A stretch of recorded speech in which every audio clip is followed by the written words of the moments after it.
I have a serious question for you. Why schools don't teach important stuff for life, like managing money for instance? When I was a kid, I had the feeling that I was learning nothing at school. I believe students share this feeling as well. Children may be young, but not stupid. Everyone should know how to manage money. We inevitably become slaves to the banking cartels. In the book, Rohn provides a simple framework for how doing this accurately. He called it the 70-30 rule. He suggests that after you pay your share of taxes, you must learn to live on your 70% of your income. What about the remaining 30%? Let's allocate in the following ways, but first a disclaimer. I'm playing the role of the reporter here, but if you ask me, I would suggest that the best course of action is to take the framework and perfect it, if you don't like it, of course. The first 10% goes to charity. Charity is the act of giving back to the community to help those who need assistance. 10% goes to capital investment. These are the money you will use to buy, fix, manufacture, in other words the money you use for trading. You can use that money for personal development too. Buy an online course, or if you can't afford, buy a book. My advice is to invest in yourself. Finally, the last 10% should be allocated to savings. Saving is a form of discipline, and with discipline, the compound effect is in action. In other words, it is natural if you feel that you don't make any progress at the beginning. Just be patient. With the passage of time, you will see a huge difference. The fifth strategy is master time. Time is the most precious commodity we have.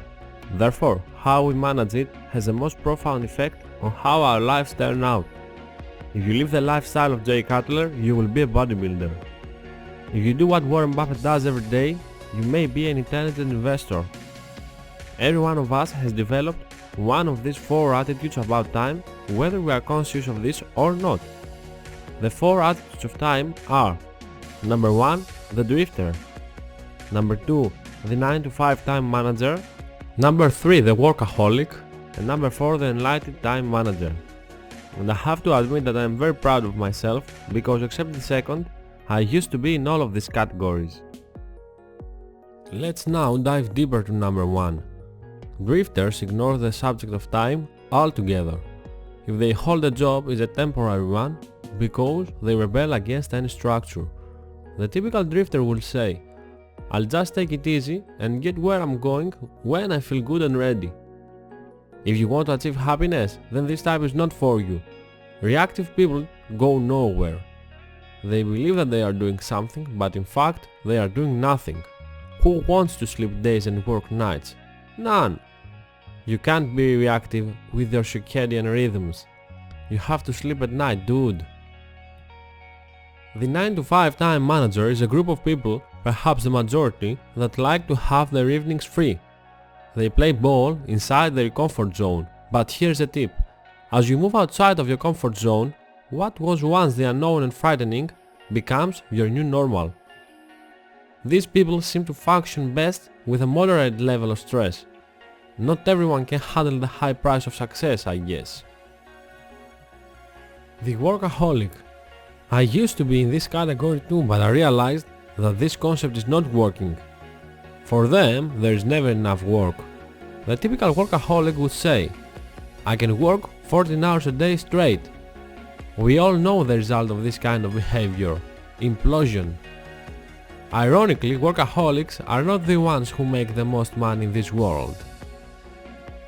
The last attitude is the enlightened time manager, and as you can imagine, this approach borrows from the other three. What makes him enlightened is his ability to schedule himself to work so many hours and still get more done than the workaholic, by working smarter of course, not longer.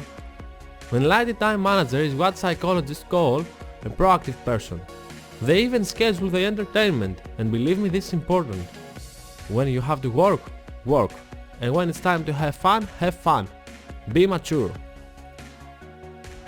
Now, for the sixth strategy, I have to ask you a simple question. Have you ever thought how others shape your life? Think about it for a moment, it's not an easy one. People fail to realize the power of influence.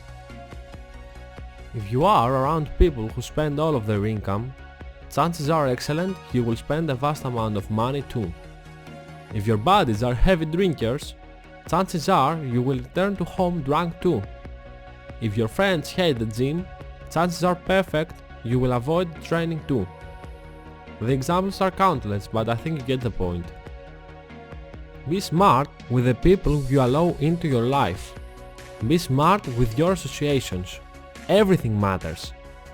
Ask yourself some fundamental questions, and if you realize that the answers make you unhappy, then change what makes you unhappy. The sixth strategy is get rid of negative influence by surrounding yourself with winners. It's necessary you get the losers out of your life. The final strategy is all about how to live a happy life. People forget that life is not about quantity.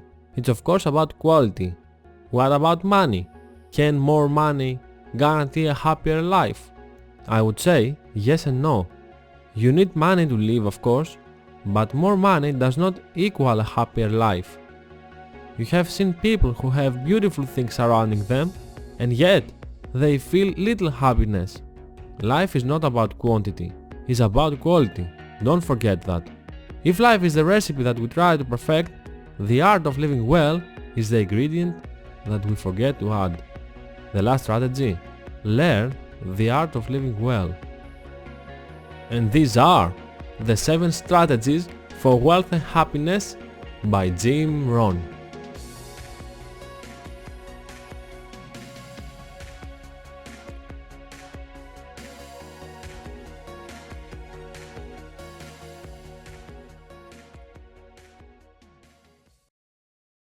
Hey guys, it's Jeremiah from BIMF. Make sure to click here to subscribe and right here to see more.